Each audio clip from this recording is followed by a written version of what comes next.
Ah oui, c'est vrai que les animés peuvent faire ce genre d'épisode aussi. Clip show. Bon, ok, c'est loin d'être aussi grossier que d'autres clip shows que j'ai déjà traités avant. C'est pas du tout le même niveau que les clip shows de Totally Spice, hein. Nous sommes d'accord à ce niveau-là. Le fait est que, une fois de plus, je me renseigne sur la page Wikipédia rapidement, ça n'adapte aucun chapitre du manga. C'est complètement original, semble-t-il. Et ça va se centrer sur Owenheim, donc le père d'Al et Ed, qui est en pleine réflexion introspective. Au début, moi je croyais que c'était une sorte de flashback du passé, où apparemment il n'a pas vieilli aussi vite que d'autres, ça aurait été une sorte d'indice.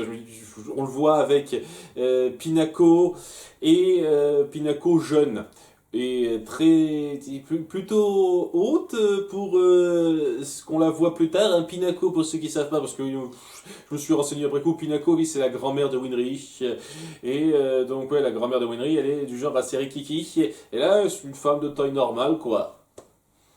En vieillissant, elle a perdu 30 centimètres, un truc comme ça. C'était bizarre pour moi, c'est un petit peu bizarre, mais bon, c'est des détails, ça. Et le fait est que, dans un sens, peut-être qu'il se l'imagine plus grande qu'elle ne l'était à l'époque, hein, c'est pas impossible. Parce que, ouais, c'est pas vraiment le passé. Mais bon, pour vous dire le truc, quoi, il se trouve à un feu de camp avec elle, à discuter un petit peu de la situation, ce qui se passe avec les homonculus, il sait beaucoup plus de choses qu'il n'en laisse paraître, évidemment, et il a une sorte de lien avec cette affaire, et qui n'est toujours pas très clair, mais je suis sûr, on verra plus de détails là-dessus par la suite.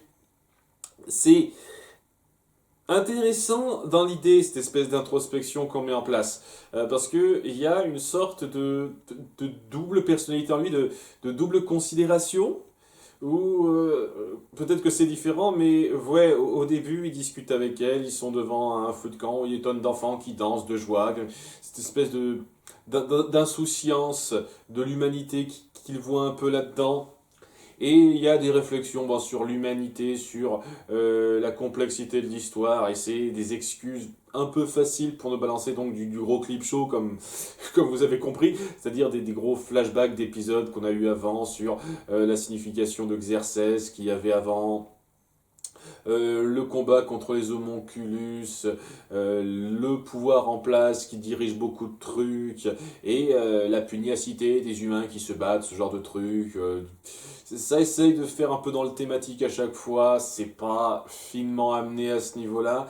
Et en toute sincérité, je pense que ça aurait été beaucoup plus impactant si il y avait eu beaucoup moins de ces trucs-là et qu'on avait fait juste, je sais pas, des petits flashs rapides sur la volonté des humains, ce genre de choses, et juste cette espèce d'introspection du gars sur un épisode spécial de 5 6 minutes.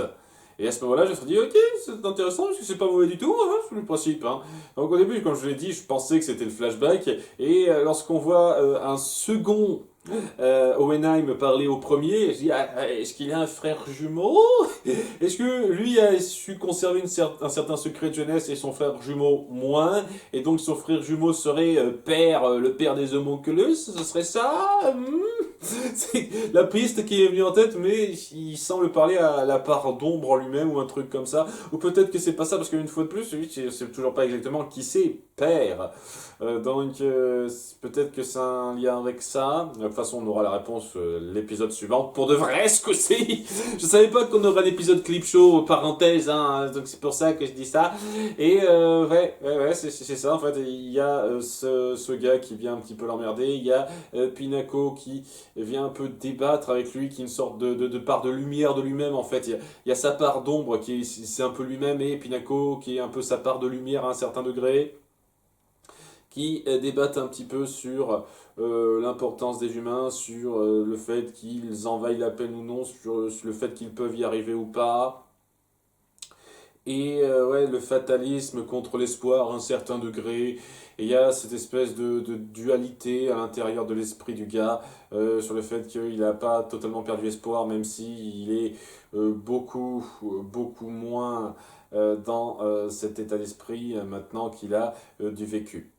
Et c'est plus ou moins ça, quoi. À la fin, il y a toujours sa part d'ombre qui semble prendre le dessus, mais c'est à ce moment-là que sa femme lui apparaît en version plus jeune lorsqu'ils se sont rencontrés, j'imagine, et version plus âgée, pour dire que il a forgé quelque chose d'assez fort avec elle. Et c'est ça qui lui donne un petit peu une sorte de regain de quelque chose pour continuer, en se disant qu'il regrettera cet endroit où il a grandi, parce qu'il n'est toujours pas parti apparemment depuis le temps qu'on l'a vu après sa rencontre avec Al. Ça fait quelques épisodes maintenant, il est toujours pas parti. Il a attendu un petit peu, quelques journées. Faut dire ce qui est, les 6 derniers épisodes se sont enchaînés assez vite, même s'il y a certains trucs qui donnent l'impression qu'ils prennent plus de temps que d'autres, mais bon, c'est micro souci de temporalité assez pardonnable.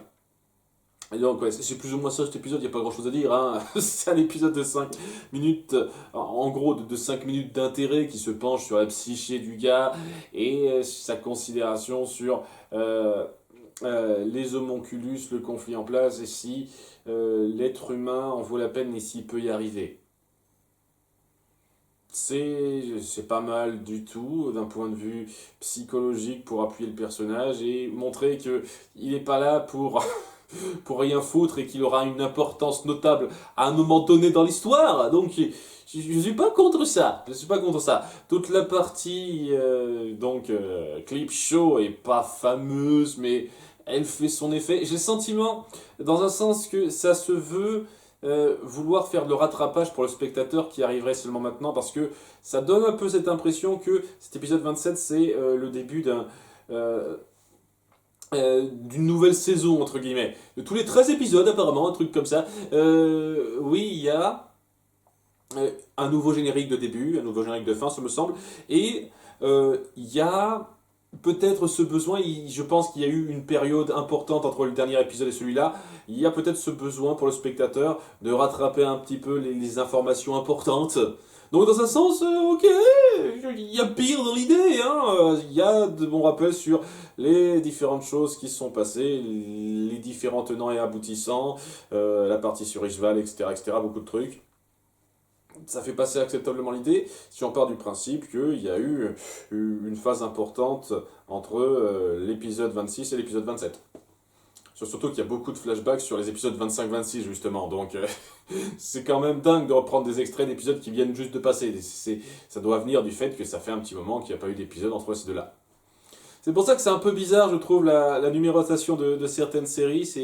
Ça donne l'impression, quand on voit des épisodes comme ça, logiquement qu'ils sont enchaînés continuellement, comme la série Dragon Quest, la quête de Dai, qui s'est enchaînée quasiment semaine après semaine, avec juste une période de pause importante à cause d'un problème de hacking. Mais voilà, c'était 100 épisodes et toutes les semaines on en sortait un. Ce qui devait être un rythme de travail assez effréné pour les créateurs, mais quand même, c'est normal à ce moment-là qu'on compte ça comme une seule saison de 100 épisodes. Ça donnait un peu cette impression-là, mais j'ai le sentiment, vu comment vous présentez les choses avec les nouveaux génériques, tout ça, qu'il y a eu un certain soufflet entre l'épisode précédent et celui-là. Et en tout cas, c'est l'impression que ça donne, et donc il y avait besoin de faire cette piqûre de rappel. Et si c'est le cas, oui, je peux un tout petit peu apprécier ça, un tout petit peu respecter ça, hein, si c'est bien dans le contexte. Après, ceux qui connaissent bien le contexte de production de cette série, qu'ils n'hésitent pas à en faire part en commentaire, ça serait sympathique, hein, je suis intéressé. Tel quel, oui, pour la partie principale, c'est-à-dire sur Hohenheim, c'est pas dégueu, je crache pas dessus, donc c'est pas sensationnel comme épisode. Et si on les résume vraiment aux 5 minutes importantes, ça va. Voilà. Bon, je vous donne rendez-vous pour l'épisode 28. Oui, j'ai fait qu'un seul épisode ce coup-ci, j'ai fait 2 triples épisodes à la suite. Là, je me calme, hein, c'est repos pour aujourd'hui. La prochaine fois, on verra l'épisode 28 et peut-être plus. Bye!